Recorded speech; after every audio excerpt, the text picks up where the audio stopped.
ये बात तो हम पहले भी बता चुके हैं, लेकिन अब खुलकर इस बात के स्वीकृति कोई और नहीं बीजेपी के नेता कर रहे हैं। जी हाँ, जहां जहां अखिलेश यादव ने प्रचार किया है वहां महागठबंधन न केवल मजबूत हुआ बल्कि एनडीए को करारा झटका लगने जा रहा है।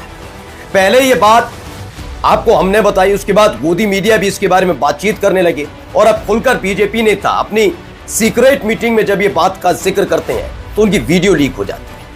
आज आपको दिखाऊंगा कि वो कौन कौन सी सीट है जिस पर बीजेपी ने खास तौर पर अखिलेश यादव के प्रचार के बाद अपनी एक तरीके से हार मान ली है और अपने कार्यकर्ताओं नेताओं को बताया जा रहा है निकल गई भैया, ये वाली सीट हाथ से निकल गई। हाँ, निकलने से मुझे याद आया, निकलने से ये याद आता है कि जब बात मुंह से निकलती है और जब बड़े नेता बोलते हैं तो हमेशा कहता हूं कि तोलिए फिर बोलिए, बोलिए फिर तोलेंगे ना तो फजियत हो जाती है। ऐसे ये बड़ के नेता है, नाम है योगी आदित्यनाथ। उन्होंने कोई एक और ऐसा बयान दे डाला है जिसका तथ्यों से दूर दूर तक कोई नाता नहीं है। लोग सवाल पूछ रहे हैं कि क्या अखिलेश यादव के विकास को भी पीछे छोड़ दिया आप लोगों ने? बिहार में इतना विकास हो गया, आज उन्होंने अपनी पोल पट्टी खुद ही अपने बयान में खोल डाली है। लेकिन उसके साथ साथ दिखाऊंगा ये बयान ऐसा क्या था जिससे योगी आदित्यनाथ जबरदस्त तरीके से ट्रोल हो रहे हैं। नमस्कार, मैं हूं प्रज्वल गौतम और आप देख रहे हैं खबर चौक। शुरुआत एक बयान के साथ। ये बयान कोई छोटे मोटे नेता नहीं दे रहे, ये वो नेता है जो खास तौर पर मोदी शाह के लिए बहुत ज्यादा बोलते हुए और मुखर होते हुए नजर आते हैं। ये जब जब बयान देते हैं तो हमेशा चर्चा में रहते हैं, अमूमन जब जब मुंह खोलते हैं तो विवादित रहते हैं। जी हां, नाम है निशिकांत दुबे। है ये झारखंड के गोड्डा से सांसद, लेकिन दिन रात इनका सपना केंद्र में मंत्री बनने के लिए होता है, क्योंकि जानते हैं इस दौर में ऐसी सरकार चल रही है जो जितनी ज्यादा चापलूसी कर ले वो मंत्री बन जाए। खैर, जो भी इनकी चाहत हो, लेकिन जब कोई नेता अपने कार्यकर्ताओं से बातचीत कर रहा हो और वो वीडियो लीक हो जाए तो कुछ ऐसा ही हो गया है। क्या हुआ है जरा सुनिए। चेहरा लटका हुआ है, मुस्कान के साथ विपक्षी पार्टियों पर तंज कसने वाले निशिकांत दुबे का चेहरा लटका क्यों? पहले सुनिए क्या कह रहे हैं। समाज में आज खतरे में मैं अभी सीमांचल में था, मुझे 18 से 45 किशनगंज हाथ से चला लगभग सुनते जाइएगा। 62 से 65% आबादी केवल और केवल अररिया जाने वाला, अररिया भी लगभग 52-53% तक पहुंच गया है। जब होगा तो 60%। देखिए, दुख किस बात का है, पहले तो उनका बयान समझिए। और ये वो इलाके हैं जहां ज्यादातर अखिलेश यादव ने जाकर प्रचार किया। अब कोई ना कोई वजह बतानी होगी।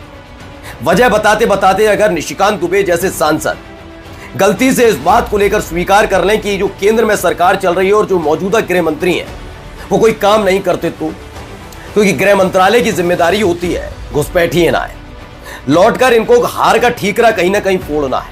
तो हार का ठीकरा कैसे फोड़ा जाएगा? मुसलमानों पर, बांग्लादेशियों पर, घुसपैठियों पर।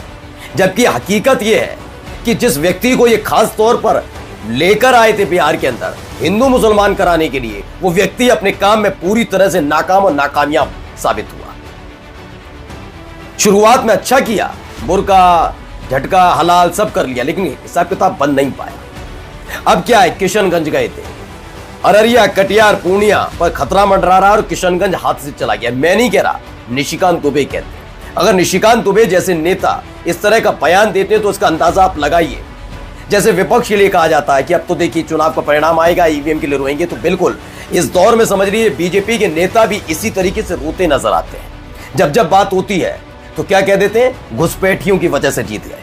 ये सारे के सारे जितने भी विपक्षी पार्टी वाले घुसपैठियों पर निर्भर है, लेकिन जब बात ईवीएम की होती है तब ये मानने के लिए तैयार नहीं होते। तो ये तो स्थिति है।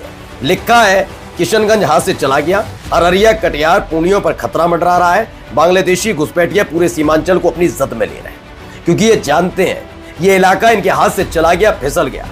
चुनाव बीजेपी नहीं जीतने जा रही इस इलाके में, तो दूसरे फेज से पहले ही माहौल बनाने की कोशिश की जा रही है। और ये बात अगर कोई बीजेपी का एक बड़ा नेता जो मोदी शाह का खास हो वो कहने लग जाए तो अंदाजा आप लगा सकते हैं कि अखिलेश यादव ने कैसे समीकरण बदल दिए। खैर, अब दिखाता हूं एक बयान, बहुत जरूरी बयान है, जरूर सुनना चाहिए। बहुत शानदार बयान, जरा सुनिए। हाँ, 2005 के पहले जब हम लोग आते थे अयोध्या से दरभंगा में, हमें 16 घंटे लगते थे, 16 घंटे। सुन रहे हैं? और आज मुझे लखनऊ से दरभंगा आने में मात्र 45 मिनट लगे हैं, 45 मिनट। तो बता रहे हैं कि लखनऊ से जब ये आए तो कितने घंटे लगे? 45 मिनट में योगी आदित्यनाथ पहुंच गए। देखिए, मैं खुद भी कहता हूं कि आपको हर एक नेता, हर एक व्यक्ति जो होता है वो बोलता है, वो कभी कभी बड़ा चढ़ाकर बोलता है। एक होता बड़ा चढ़ाकर बोलना, एक होता लंबी लंबी फेंकना। योगी आदित्यनाथ की देन कोई सा भी एक एक्सप्रेसवे नहीं है, कोई ऐसा खास काम नहीं किया इन्होंने, खुद जानते हैं।